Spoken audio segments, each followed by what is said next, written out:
Hello and welcome to Teacher Talk, the podcast for teachers who are lifers but still want to have a life. This is Jared, and as always, I'm joined by my partner, Johanna. Hey, Johanna. Hi, Jared. What are we going to talk about today? We're going to talk about how parents can help teachers and their kids get the most out of their education. Well, that's what we pay you for. Well, I know, but we have a lot of parents who listen and they're wondering what they can do. All right, I'll bite. Assuming I care enough to do something to help my children. Do you not? Well, I pay my taxes. And I want to get the most I can out of it. What should I do? I would say the first thing that parents could do would be to help their kids understand the value of the education and the fact that it's essentially free from the family's perspective. What does it matter that it's free? Well, I feel like if education were like a Black Friday deal, if it was like, hey, we're going to take your child and we're going to take care of them and we're going to educate them and we're going to provide them art classes and foreign language classes and teach them to read and social studies and science, and it's going to be free, that there would be like mobs of parents attempting to get this Black Friday deal, and instead it's something that you just show up to your local school and get. It's free. Yeah, okay. I see what you're saying. If you imagine specifically Walmart has public education, if you didn't already have it and there was a deal that like the first 1,000 shoppers got a year's worth of this thing, yeah, people would be shooting each other. Right. Because it's a tremendous value that we overlook. It's a huge value, and it's a value paid for by your community. Or you can compare it to like, the camps or, tutors or piano lessons or like all these other things that don't matter near as much. Facebook lights up when you can get $50 off at some camp. Right. And yet here's this thing that you send your kids to, and it is totally free. And your kids maybe don't understand, particularly the older the kid gets, they feel more and more entitled. I know as parents, sometimes we can buy things for our kids and we're like, are you kidding me? Like, if I could have had that when I was your age, I would have been thrilled. Kids these days. To teach them what the community sacrifices so that they can have access to this thing that is worth a lot of money and they get to do it for free. Yeah, that sounds kind of hippie. I myself don't really care what the community sacrifices. But they do. Like, our kids are cares? paid for by other community members. Who like, cares? this education isn't like Target and Whatever. I bought something. We pass the laws, they pay the taxes. This is how it works. But I still agree with your point, even though I don't care what other people sacrifice for it. I don't want my kids feeling guilty. That like, Mr. Jones down the street paid a lot of taxes so that you could go to school, so you must make something of it. Yeah, whatever. That doesn't change the fact that the thing itself is really valuable. It's easy to, like, the reason you get excited about 50% off the summer camp on the Facebook was because you fear missing out on that value, right? Okay. It's like a great deal and I don't want to miss it. But like, the school as presented to you is a fantastic deal that if you just show up every day and be like, oh, why did I have to be here? Like, you're going to miss out on a lot of it, which is easy to get into because they make you go and you're a kid and you'd rather be out running around or getting in their drag races with Ron Howard or whatever kids do these days. Well, a lot of kids would rather be making money at their part-time jobs if they're secondary. No, we should have a podcast on why they shouldn't want that. Well, but sometimes they're helping to pay the bills. In fact, you grew up in a different lifestyle, but people who pay for private education, part of why I think sometimes public education parents can wonder what the difference is. Well, in a household where you are paying for private school, the expectation of school is just different because it is actually costing the family money for you to attend. The kids do feel a burden to give it their best, and sometimes in a public school setting we can forget to instill that value to our kids. It's easy to underestimate how much it's worth because you're not paying directly for it. Correct. So get your mind right about how much it's worth. Just stop and think about what you would pay for this. Or what is actually paid for it. Again, I don't care what's actually paid But for it. I think if you knew, you would be shocked. I don't People care. can look it up. It could be $1 million as long as it's someone else's money. I don't care. We're going to get emails The about question that. the question is, how much would I pay for it? And if it were a Black Friday deal, I would pay a lot. I would incur a lot to get this, what you get out of a year of school. Okay. And don't overlook it. Have your mind right about exactly how great it is, because it is. So, in that same token, I think sometimes parents, particularly when kids have the ability to start choosing their classes, parents feel the need to have their kids take all of the what they would call hard classes so that their kid is, from their perspective, getting the most out of their education. Sure, that kind of makes sense. But on the other hand, people pay a lot of money for art camps, for industrial tech courses, this is the only time where you can take an auto course that's free, that you can take a building course that's free, an art class that's free. Let your kid have a little bit of joy in their life that comes from something that would be extremely expensive for them to pay for afterwards. Even think of PE. I did not value PE. How much money would I spend to be in a situation where I was forced during it's my like a work personal day? trainer, essentially. Yes, they're going to force me to go work out, and if I don't work out, there are extreme consequences attached. At the very least, It's like my goodness, like what a huge value. A $40 a month, like gym Way class. more than that. Way more than that.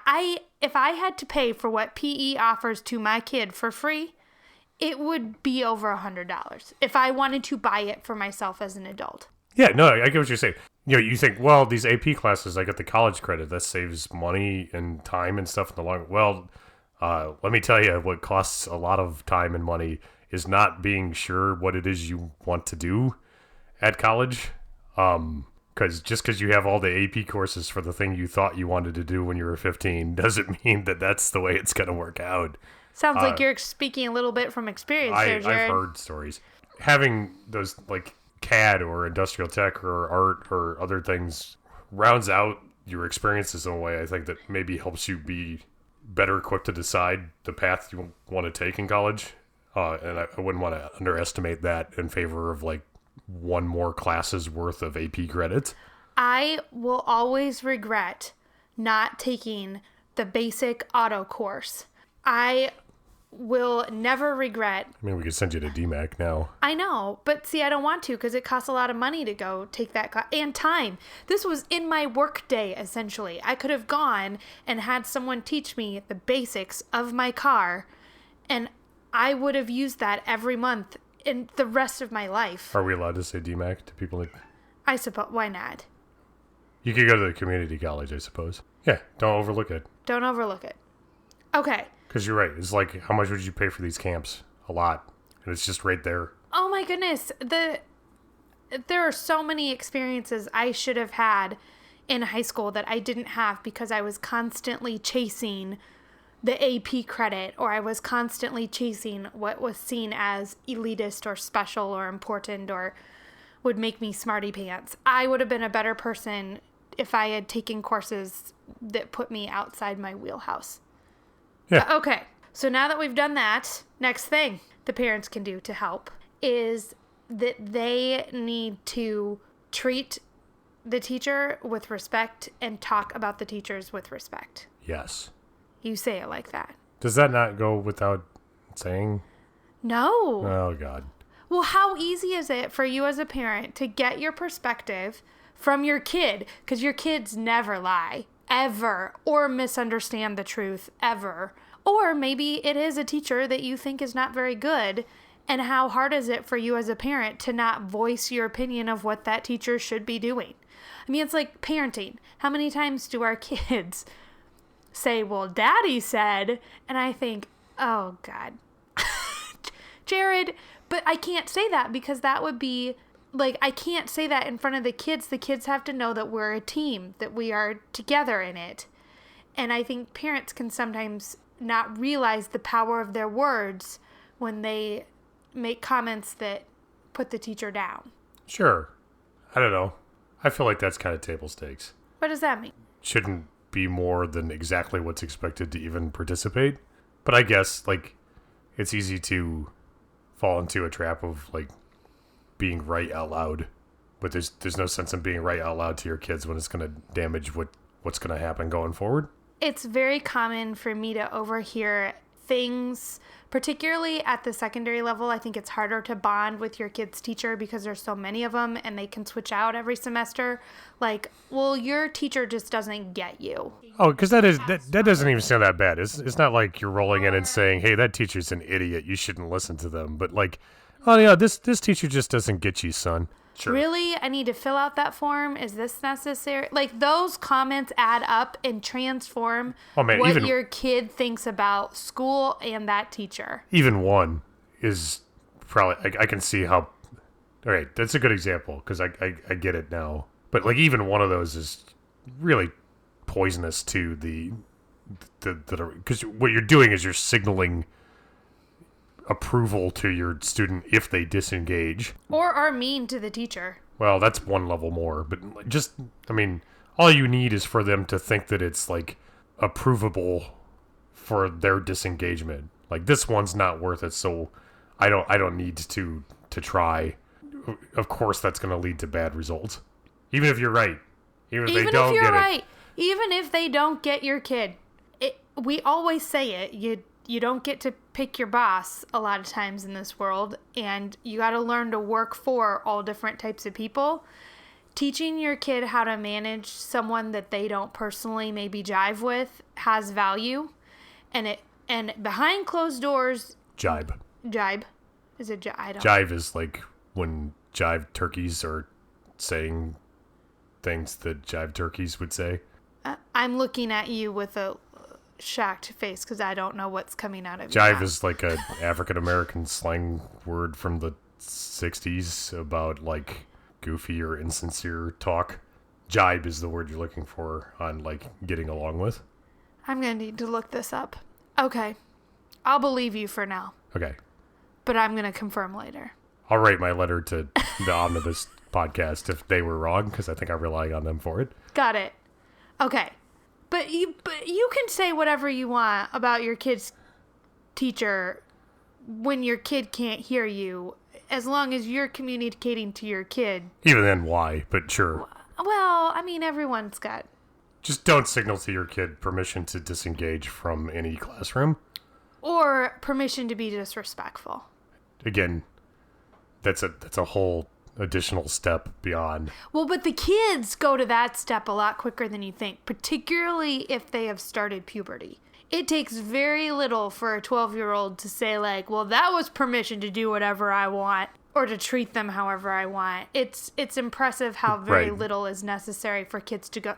I mean, come on now. And that's just creating a headache for you on a purely selfish level, is now you got to deal with phone calls and meetings because you said something out loud that you didn't need to say. So don't signal to your student that it's okay to disengage. Correct. And then super don't signal that it's okay to be rude or disrespectful for that teacher because they think you don't like them. Correct. Right. Yes. And even if you don't care about other people at all, you only care about you and your student, even if you're exactly right that the teacher is bad and deserves disrespect, all you're doing is making them learn even less and creating headaches for yourself. Yes. Okay, so don't do it. So don't do it. Okay, next one. You ready? Yeah. Be the bad guy. Yes, I will be the bad guy. I don't know what that means. You say that. It's easy on paper and hard to execute. It's like when we go to Target and they want a big Lego thing and I only give them a little Lego thing. Yes, this is how Jared is not very good at being the bad guy. I'm tough but fair. I laugh because our children. Anyway, they have you figured out, that's for sure. Go on.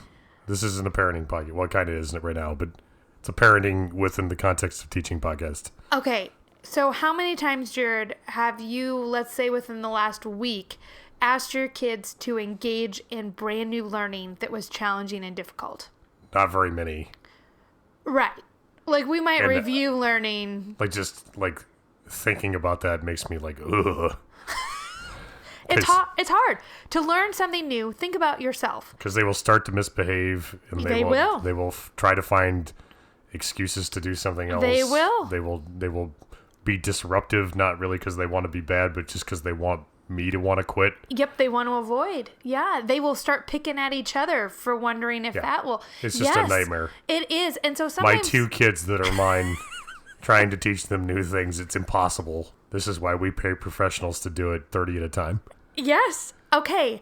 So parents can sometimes wonder why a behavior that you see at home is entirely different from behavior that's seen at school. And that's because asking your kid to play or be on their iPad or, at worst, what you're dealing with as a parent is like, you need to pick up or you didn't listen to what I told you to do. You aren't dealing with the hard work that is teaching them something new.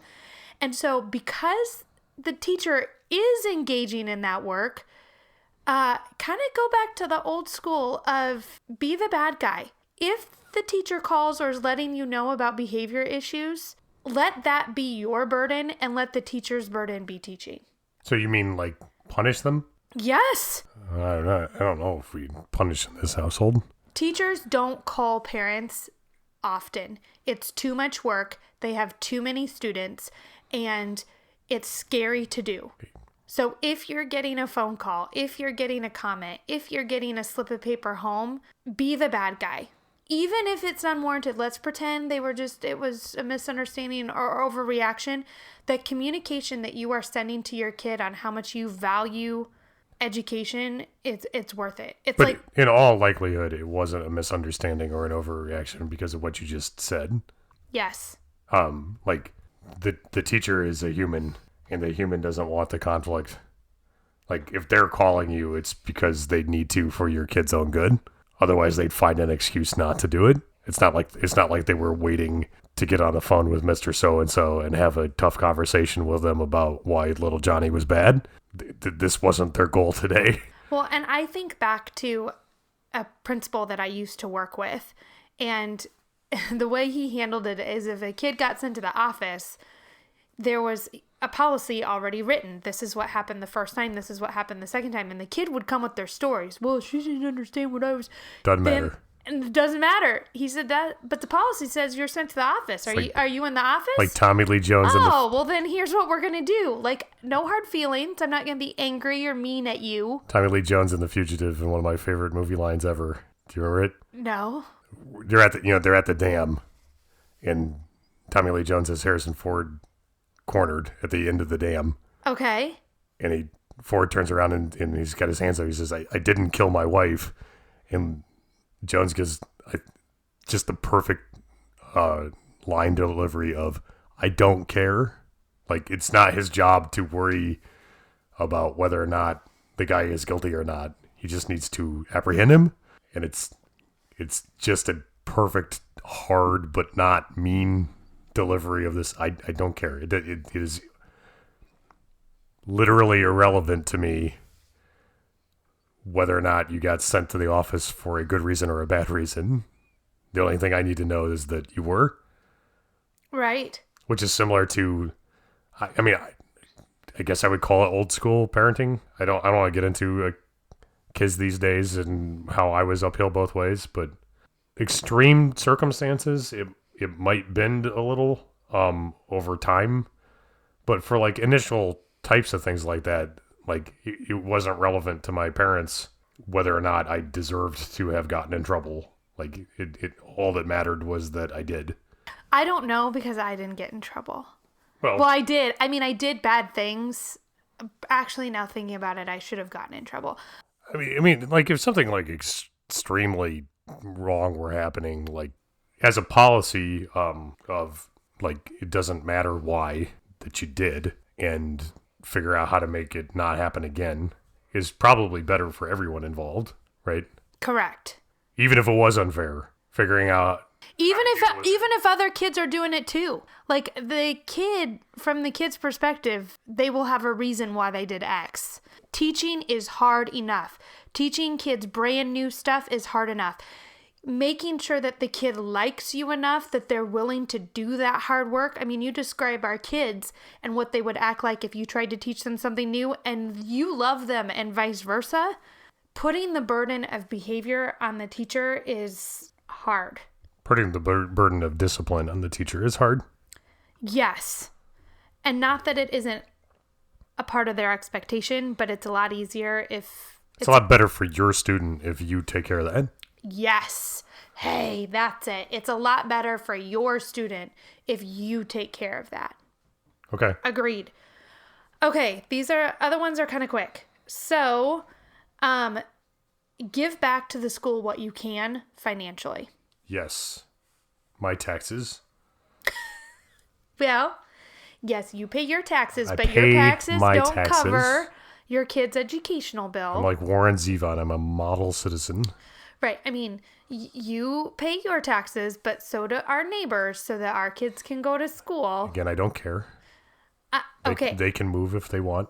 But what would be fair is to say, if our kids didn't go to school, we'd be having to pay for daycare. And that's very expensive. Anyway, what's your point?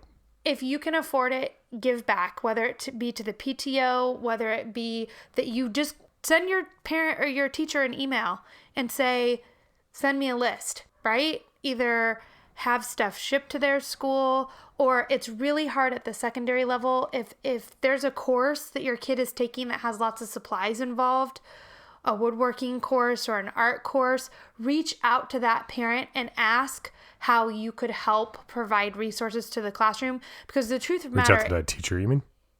What? Reach out to that teacher? Reach out to that teacher. So let's just make believe for a second. I know this isn't close to true, but let's just make believe I only care about me and mine. Okay. And don't want to help anyone else ever. Why would I still do this? Because it makes the teacher feel better, and if the teacher feels better, then the world is better for your kid. I imagine it also makes the classroom run easier when you have ample supplies or Kleenex or... I mean, if you can afford it and there's a project or a science experiment that your teacher wants to do, but it's a question of, well, what's my electrical bill going to be this month? I mean, that happened to me as a brand new teacher. There were projects I wanted to do and I did not have the funding to do it because I didn't have enough money to pay for it out of pocket. But by helping out in the classroom where you can as a parent, it's better for everyone and your student? Yes, which comes to my next thing. What's next? Volunteer. Volunteer. What do I volunteer for? Anything and everything. If they let you into the classroom, volunteer in the classroom. If you can only do 2 hours the entire year, getting yourself into that space will help you understand what it is your student experiences, and it will help you understand what you as a parent can do to help your child. Oh, sure. Okay. Some schools don't let parent volunteers into the classroom, and in that case, volunteer to clean the teacher's lounge. That thing never gets cleaned by anybody but some teachers if they have time. Simple things like cleaning their fridge, like you're used to at the corporate world having a large custodial staff. We do not have a large custodial staff. Simple things like coming in after school and cleaning off the student desks. That is something that the teacher pays for the supplies to do and they use their own time to do. Secondary level, the teachers are in more need of parent love than at the elementary level because at the elementary level, parents still care a lot. And at the secondary level, parents... kind of... It becomes more transactional and less like lovey-dovey. Yes. Leaving some food with a note that says thank you. Leaving some cookies with a note that says thank you. It really helps to change the mood of the school, and that will impact your kids' learning experience. Well, I think if nothing else, opens up a familiarity for a line of communication when there's an opportunity or a problem with Johnny. Like, because the teacher knows you from helping to clean once. Like, it's like that much easier to have a good talk about it instead of like waiting until like they absolutely have to talk to you and there's no, you know what I mean? Yes. Like yes. just by having them know you and know that you care makes it that much easier to share with you, right? You're building social capital that can be exchanged between the two of you. Right. And that's benefits your student. Even if the teacher's a good teacher, even if the teacher's a perfect teacher, the difference between a call as a problem is developing, and a call once a problem has developed could be that they know you. Even if you are the type of person who has kids who will never, ever be a behavior problem, then it builds the open communication about learning, which is even more valuable. Sure. Okay. Okay. That's kind of it. You want to recap for us, Jared? Okay. Just picture how valuable school is, how much you would pay if you didn't have it to get it, how early you'd get up to get in line at the Black Friday deal. If it was even half off, it would be the most important thing you bought all year. Like second to your house maybe is the value of the thing that you're getting. And it's easy to forget because you have to do it and you don't pay anything out of pocket, and it's just the way our minds work. But if you stop to think about exactly what you're giving up by wasting it, it's a titanic amount of value compared to a lot of the other things in your life.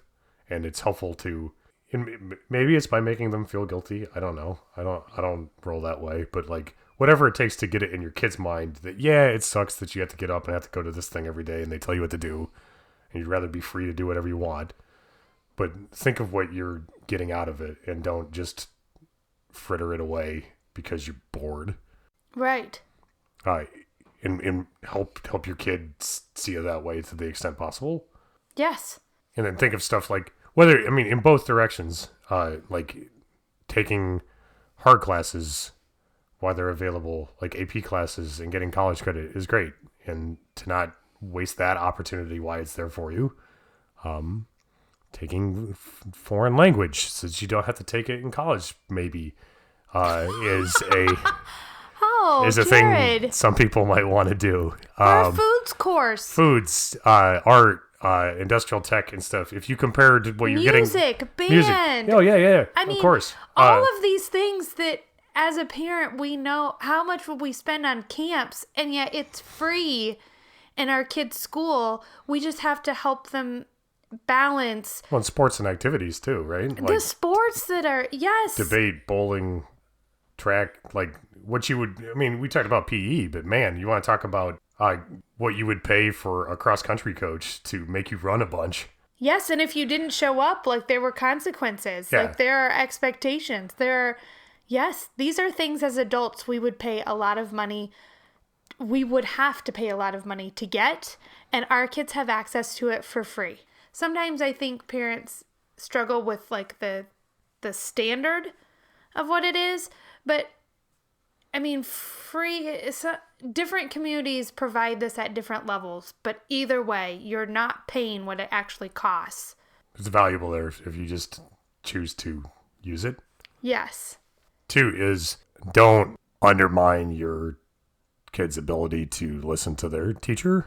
Correct. Don't say bad things about them, even like really mildly bad things like, oh, Johnny, I think that this teacher just doesn't understand you. It just is poisonous to the ability to for them to engage in the class.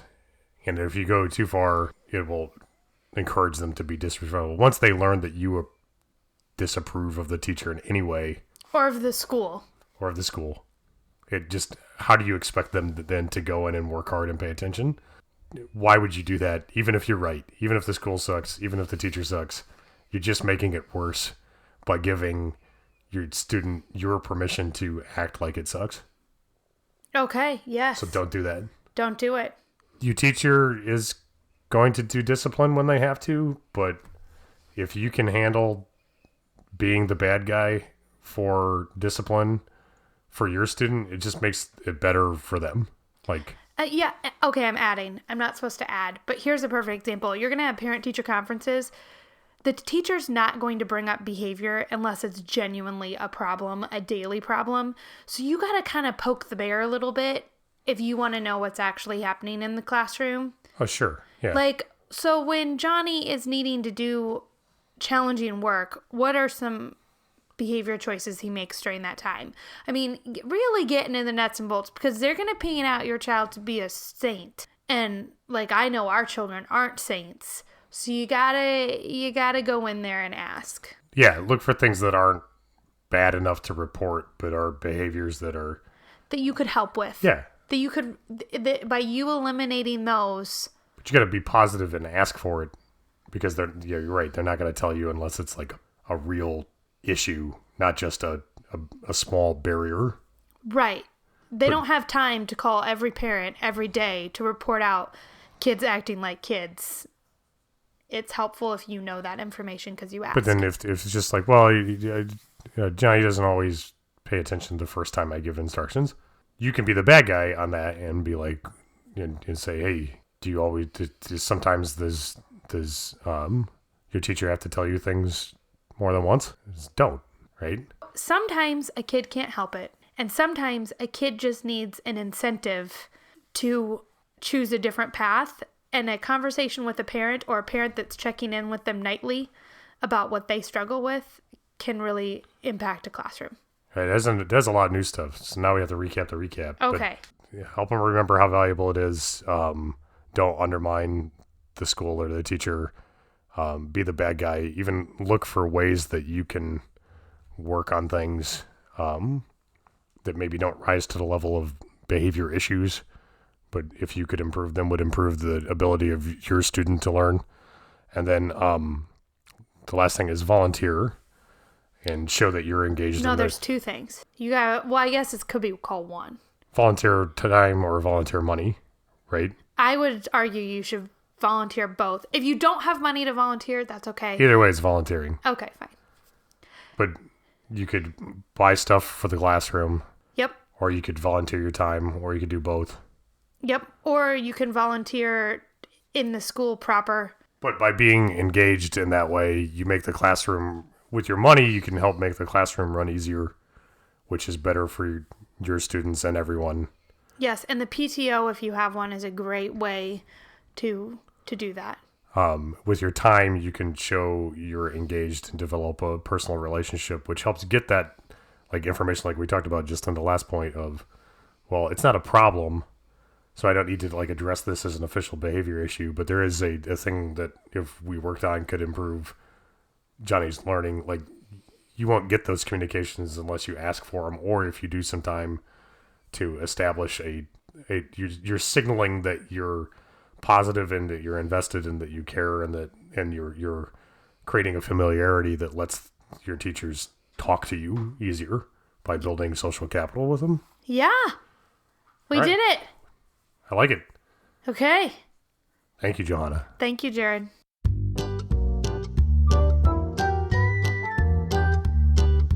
Teacher Talk, the podcast for teachers who are lifers but still want to have a life.